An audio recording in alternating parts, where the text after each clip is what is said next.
contribute hopefully a little bit to this today. I have said before, and there's a good chance if I'm preaching, I'm going to get in a little plug for Brookwood in Georgetown, or BIG.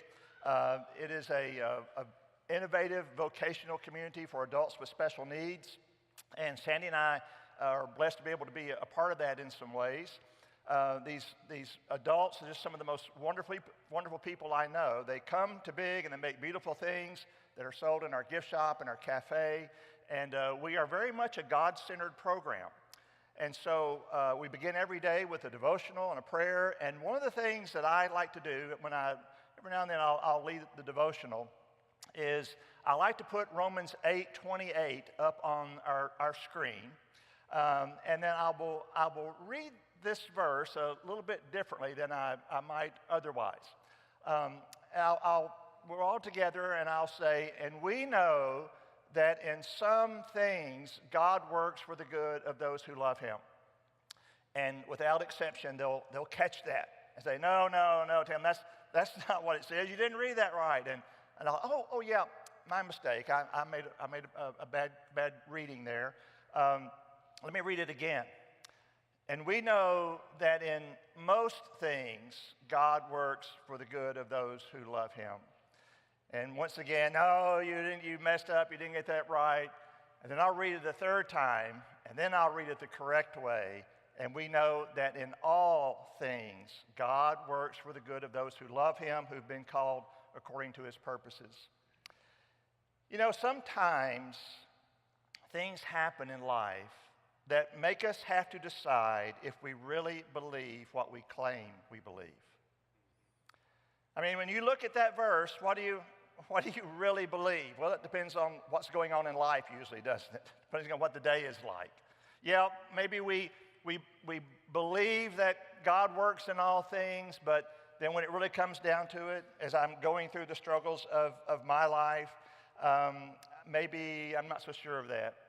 Maybe God works in most things, but I don't see him at work in this particular instance. And it just seems like there are circumstances in life where grit, which is what Brian has been talking to us about, is required not just for a moment, not just for a few months, but is required for a season of life that may span several years. For me, that span began January 2nd, 2012. My wife at the time wasn't feeling quite right and noticed a loss of balance. She was kind of walking off to the side a little bit. And so she called her doctor, and the doctor said, why don't you just go to the ER and have them check you out? And after spending a good part of the day there, they discovered, and even going into the next few days, they discovered that she had a mass in the center of her brain that turned out to be a grade 4 glioblastoma, a brain tumor. And our oncologist said this is a particularly nasty kind of cancer, this particular tumor, because it's kind of spread out, it wasn't encapsulated. And she said that 25% of the people who have this tumor live 2 years. And that's the best case scenario. Most don't make it that long. And when a few days before that, when the neurosurgeon did a biopsy just to confirm that it was a tumor, just going in for that little biopsy caused her to lose use of her left arm and left leg. And from that moment on, she was confined to a wheelchair. And really, for much of the last year, she was completely bedridden, which is just remarkable to me. A perfectly healthy person who, in a matter of just a few days, goes to being really dependent upon other people totally. And I remember that period as being like riding in a hot air balloon, or what I would imagine to be riding in a hot air balloon in a very dense fog. And you know that somewhere down below there are trees and there are power lines and there are oceans, and you're slowly descending. And you know, eventually, you don't know how long it's going to be, but eventually you're going to end up coming out of this fog, but unfortunately crash landing. Well, for us, that crash happened 22 months later. Didn't quite make that 24 months. 22 months later, when she died just 5 days after her 54th birthday. Now, when Brian asked if I would be willing to close out this series by talking about this experience, I was really glad to do so. That's been 10 years, and it's easier to talk about. But the main reason I wanted to be able to do this is because I feel like I'm speaking on behalf of so many other people. You know, sometimes when you're preaching, you preach to the church, and sometimes when you're preaching, you preach for the church. This is what we believe as a church, and I think I'm doing some of both today. Because I think what I'm saying, my experience, so many of you have experiences like that. Most of us have had those chapters in our lives where grit is what got us through, at least from our perspective. Those moments when, whether it was a death of a loved one, a spouse, a child, a parent, or it was a divorce, or it was some long-term illness for which there was not going to be any recovery, whether it was financial, whether it was academic, whatever it might be, those moments when we, at some point, feel like we're in a storm thinking that I don't know that I'm going to get through this. In fact, maybe going even further, we really deep down think, I don't believe I'm going to get through this. Most of you have had moments like that. And if you haven't, well, brace yourself, okay? Because they're coming. They're coming. That's just a part of what it means to live in a fallen world. Everyone goes through those sorts of agonies. If you're married, 50% of us are going to be widowed at some point. Every now and then people die at the same time, but somebody's going to die first. And someone's going to be left behind. And so this experience, whether it's death or it's divorce or whatever, is so common that we really shouldn't think that we can go through life without those kinds of experiences, those kinds of storms where we don't think we're going to survive. Now, we could be really depressed about that. We could live in fear of when's the next one going to happen. Or maybe what we could do is be prepared for those moments. And that's really what I want to help us do today. I want to encourage you today as you think about those seasons in your life, when you think about as you get ready for those next times that they might come, I want to offer some encouragement. Because what I've discovered, I don't always practice it as well as I would like, but what I have discovered is there is a way to go through those times in life with that patient endurance that Brian has talked about, where we don't just suffer through it, but we actually experience something positive. In other words, we experience something that is redemptive, something that God is doing that, as we heard Paul say in Romans 8:28, he's going to bring good from it. And one of the keys to that in my experience was when I developed a mantra. And you know what a mantra is? A mantra is kind of a slogan or a phrase or just a few words that we maybe repeat over and over again that centers us. And it helps take our minds in a direction of our choosing. Because as you know, when you're in that moment of crisis, your mind goes everywhere, and usually to worst case scenarios. And so whether it's meditation or, meditating on scripture or whatever, it's helpful if we have some way to kind of, I know all that's true, but I want to shut that out for a little bit. And this is what I really want to be focused on. And so I think God gave me this mantra that helped me be able to process things a little bit. And I want to share that mantra with you, but first I want to tell you how it came about. For many years, Psalm 66 has been one of my favorite passages in the Bible. And I love the way this psalm begins. The very first sentence is, "Shout for joy to God, all the earth!" Exclamation point. And right away, you're in for a great ride, right? I love Psalms. You know, some of these Psalms are laments, and they're complaining to God about all these things. And I like, at least it looks like at the beginning here, we've got a Psalm that's going to be, exciting and uplifting. It's going to build us up. Shout for joy to God, all the earth. Sing the glory of his name. Make his praise glorious. Say to God, how awesome are your deeds. There are a lot of exclamation points in this psalm. Say to God, how awesome are your deeds. So great is your power that your enemies cringe before you. All the earth bows down to you. They sing praise to you. They sing the praises of your name, which is what we've been doing this morning. We've been joining in all the earth in singing praises to this God who has done wonderful things. And that's really what this psalm is about.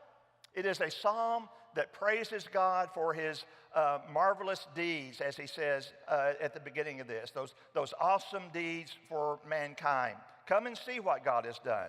In verse 5, his awesome deeds for mankind. And then he gets specific about what some of those deeds were. In verse 6, he turned the sea into dry land. They passed through the waters on foot. Who are the they there? The Israelites, right? He's talking about when he parted the Red Sea so that the Israelites could come out of Egypt and go into the Promised Land. He parted the sea and they passed through the waters on foot. Come, let us rejoice in him. He rules forever by his power. His eyes watch the nations. Let not the rebellious rise up against him. Verse 8, praise our God, all peoples. Let the sound of his praise be heard. And here's the reason why. He says in verse 9, he has preserved our lives and kept our feet from slipping. Isn't that a marvelous thought? As we're going on this journey, that especially thinking that terrain of that world, that God just gets us through it. And he keeps our lives from slipping. I love what he's doing here, just naming specific reasons why we ought to be praising God. And then he says in verse 10, for you, God, tested us. And I'm not sure I like the sound of that. You refined us like silver. How do you refine silver?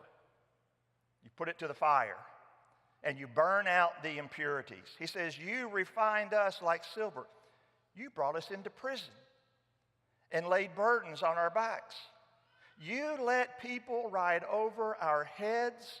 We went through fire and water, but you brought us to a place of abundance. And I think the point the psalmist is trying to get to is you can't get to that place of abundance unless you first go through fire and water, unless you have been refined by God. I think this is an amazing passage that here in the middle of this psalm that is about praising God for all the wonderful things he has done, the psalmist includes a section that praises God for the adversity that we have faced. He praises God for putting us in those storms. Not just that, well, God, you allowed these things to happen, but you led us through many of these things. He praises God for the storms of life. How is that possible? How can you react that way when you're in the middle of something like this?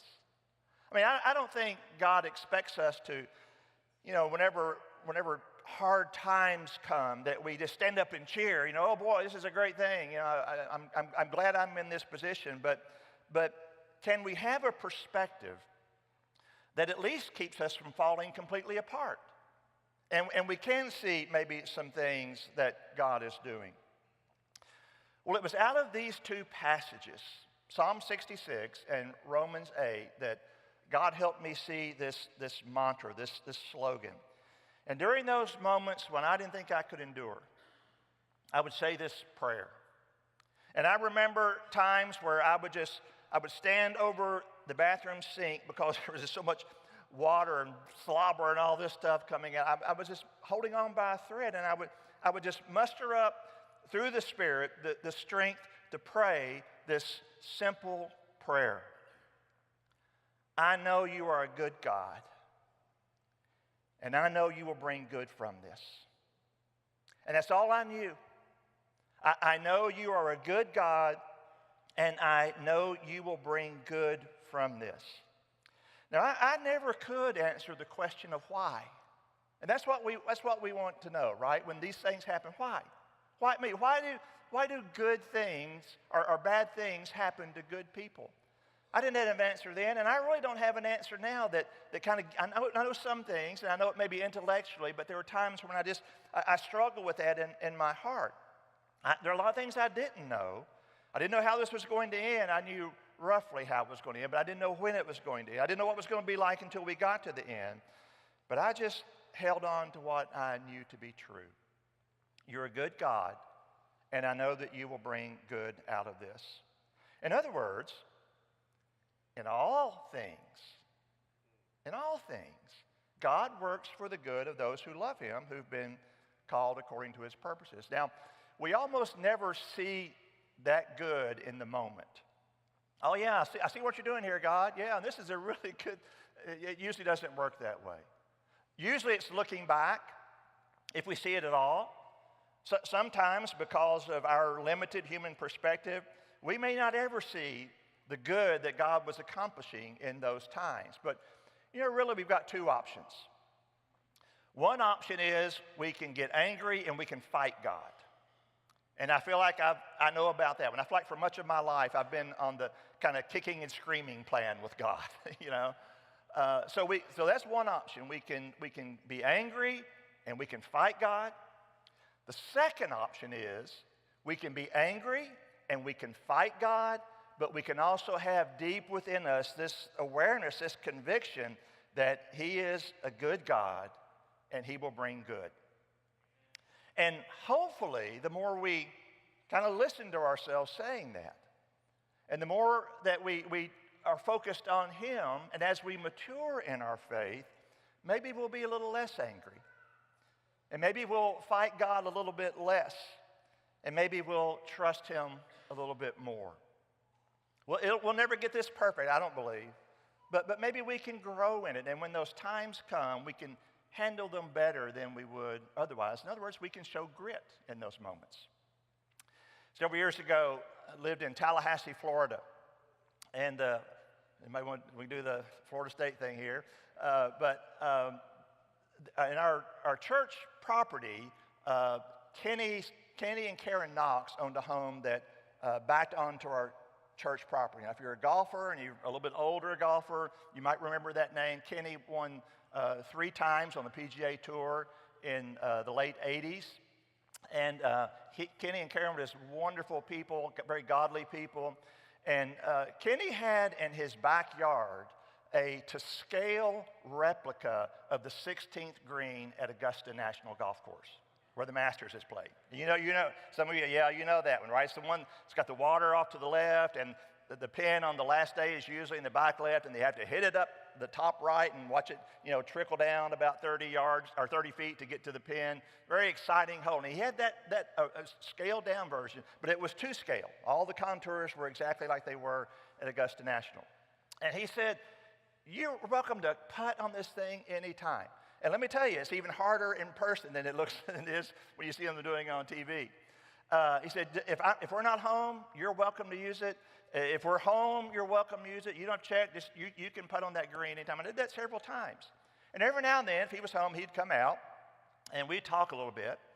And one time, I remember him telling me, I don't remember how we had this conversation, but he described a time when he was leading a tournament, the last day, the 18th hole. And I believe Gil Morgan was who was playing, but I'm not real sure. But they were both in the fairway on the 18th hole, and they both hit their approach shots onto the green, and his opponent, we'll say Gil Morgan, hit his really close. It was almost a sure birdie. And Kenny hit his about 5 feet from the hole. Now, for me, that's a 3-putt. But for these guys, that's usually makeable. But as he's walking up to the green, he starts thinking. He starts hearing those voices. There are, probably a couple of thousand people surrounding the hole and on the fairway watching this. There are millions of people watching on television. There's a lot of money at stake here. And so he just feels the pressure building and building and building. knowing that he has to make this putt or there's going to be a playoff, and then the pressure builds even more.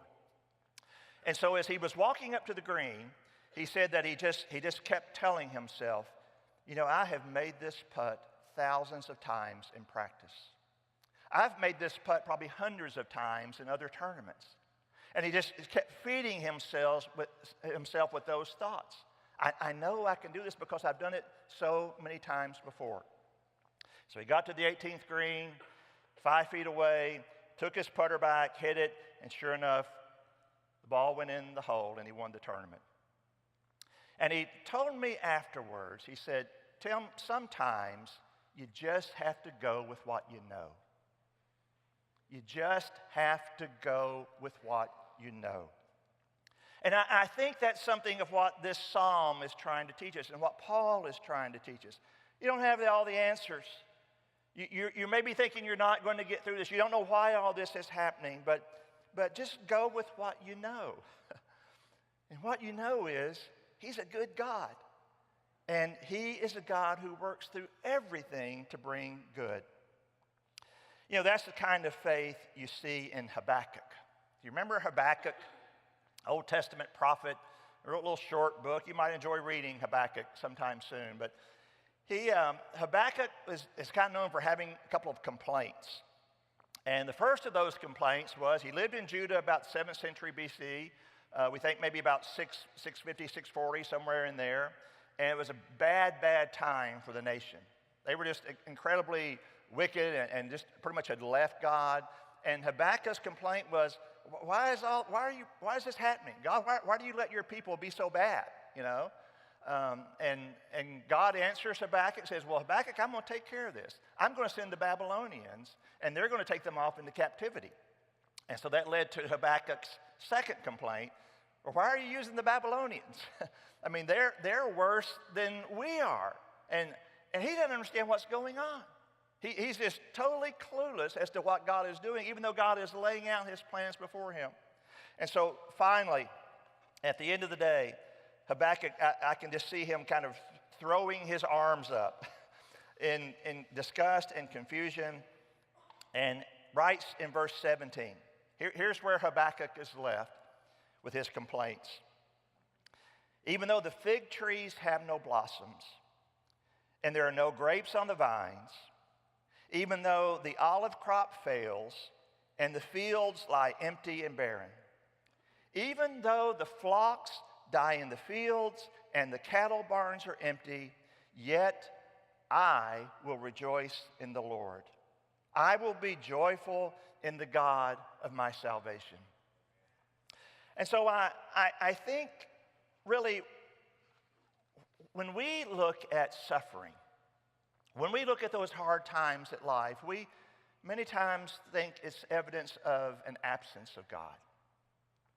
Because if there really is a God, why would he let this happen?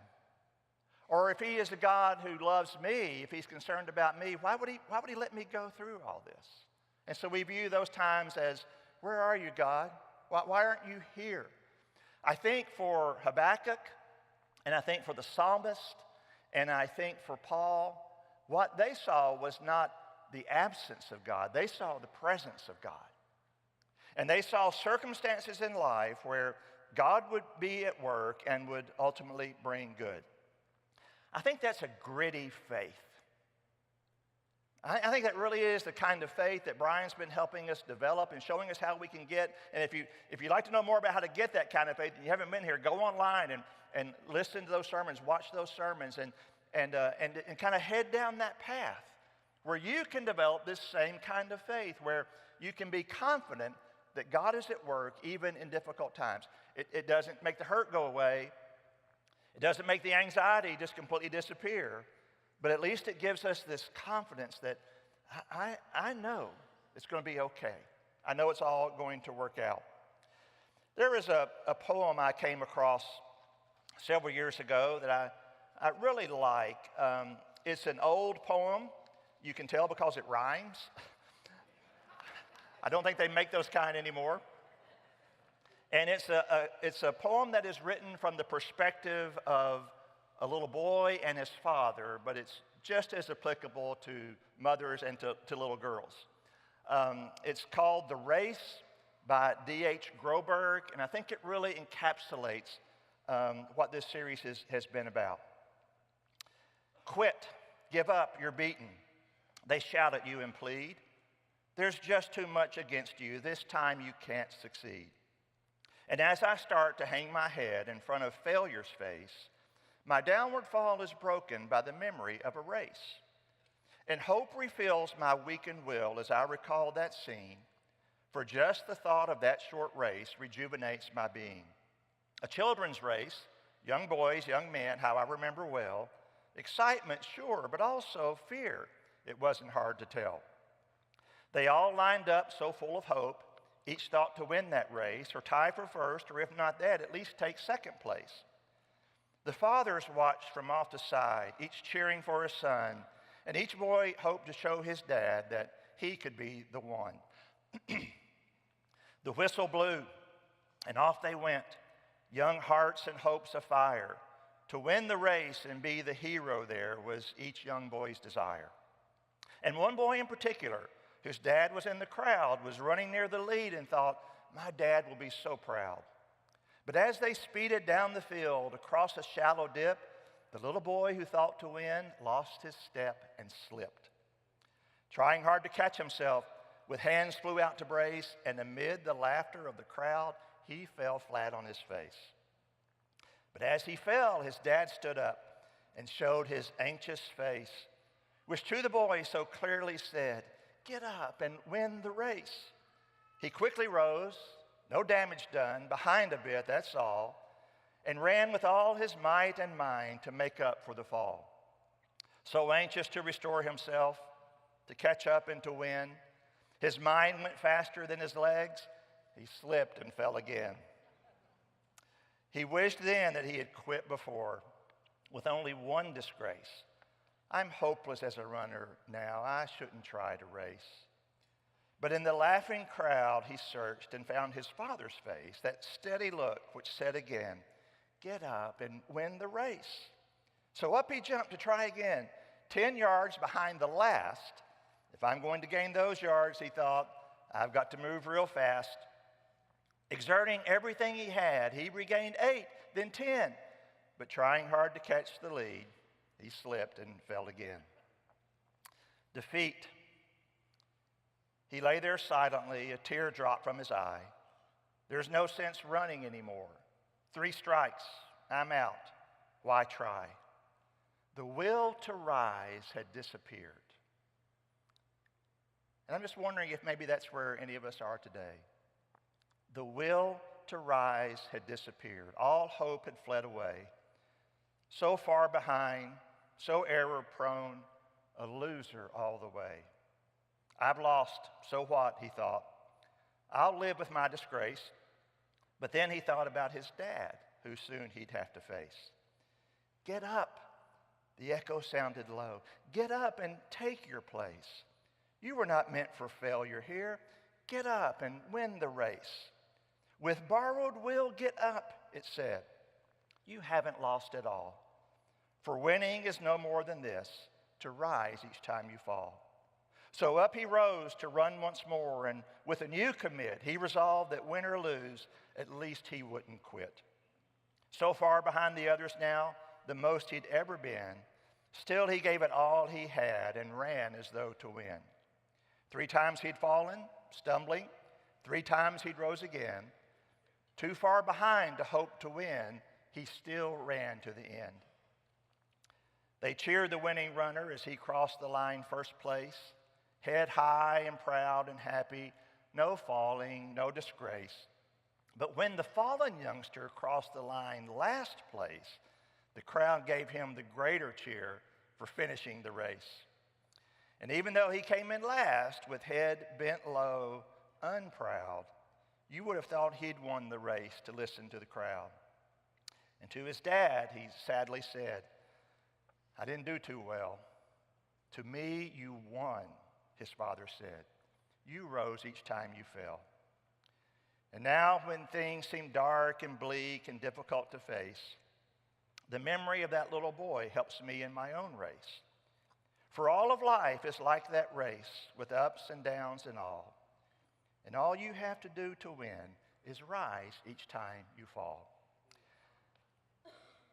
I'm struck by the phrase in that poem, with borrowed will. With borrowed will. I like that. There are times when I need the will to get up and to keep going, to get through this loss, this struggle, whatever it might be, but sometimes that will is just not there. It has been depleted, and I just don't think I can take another step. But what the poet is saying is that I can borrow will from another. There's someone else who will give me the will I need to finish the race. And I can keep going through a strength that is not my own. I can keep going through a strength that comes from God, and many times is mediated through God's people.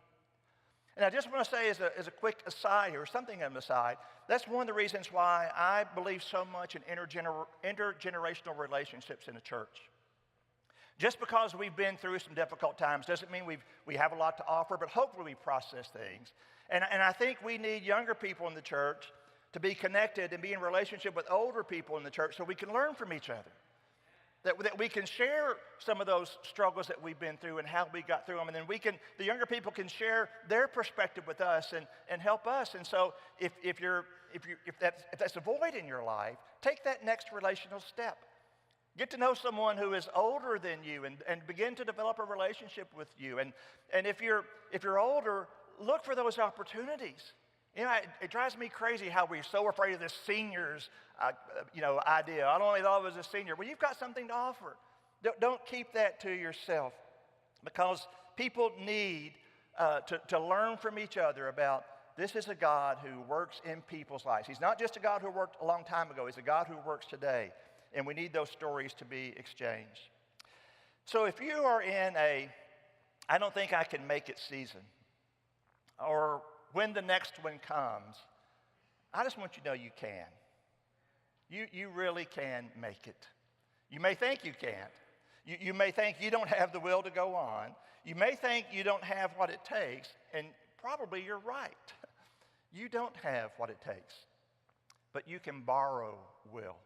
You can borrow will from God. And as you think about that, do you realize how much your Father loves you? And as you're in those moments, I hope you can claim that. Do you just realize how much God loves you? God has so much invested in you already. You don't give the life of your son on behalf of someone and then walk away when times are difficult and say, well, good luck, you're on your own. In fact, you don't have to take my word from that. I want to close this by reading a passage where some other people kind of needed to remember that. People of Judah, again, a few decades before Habakkuk, they're going through one of those many, many seasons they had when they were in the storm of their own creating, really. And now they're in a time of struggle. They knew that God had worked in the past, but those seemed like such distant memories. And so God has sent the prophet Isaiah. And Isaiah is saying, yeah, it's pretty bad, and it's going to get worse, and it's all because of, you're rejecting God. But there comes a point near the end of Isaiah where it's like God's heart is just breaking because he sees what his people are going through as they hear this message of what's coming, about the Babylonians are on their way and what they're going to do. And so at the beginning of chapter 40, he says, comfort, comfort my people, says your God. And he tells Isaiah to speak tenderly to Jerusalem. Maybe they were at the same place where some of us are, where we think God doesn't care. If all this is happening, maybe God's kind of given up on me. And I want to read how this section closes. And I think this is a stand-up passage. Why don't you stand as I just read this to you and share these words with you. Here's what Isaiah said to them to give them comfort during their struggle. He said, look up into the heavens. Who created the stars? He brings them out like an army, one after another, calling each by its name. Because of his great power and incomparable strength, not a single one is missing. Not a single star is missing because of God's power. Oh, Jacob, how can you say the Lord does not see your troubles? Oh, Israel, how can you say God ignores your rights? Have you never heard? Have you never understood? The Lord is the everlasting God, the creator of all the earth. He never grows weak or weary. No one can measure the depths of his understanding. And I want us to read verse 29 together as it's on the screen. Read this aloud with me. He gives power to the weak and strength to the powerless. This is your God we're talking about here. The one who has invested so much in you, the one who gave his son to die for you, the one who has put his spirit in you. This is the God that we're talking about. Let's read that again, verse 29. He gives power to the weak and strength to the powerless. Even youths will become weak and tired, and young men will fall in exhaustion. But those who trust in the Lord will find new strength. They will soar high on wings like eagles. They will run and not grow weary. They will walk and not faint.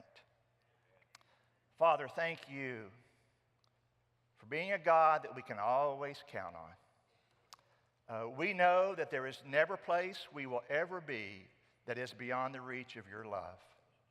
No matter how many times we mess up, no matter how dark circumstances might be around us, there is no place that we will ever be that is beyond the reach of your love. Bring that to mind, especially during those difficult times that we face in life. Thank you for being there in the past and today, and thank you for the confidence that you will always be there for us. In Jesus' name we pray, amen.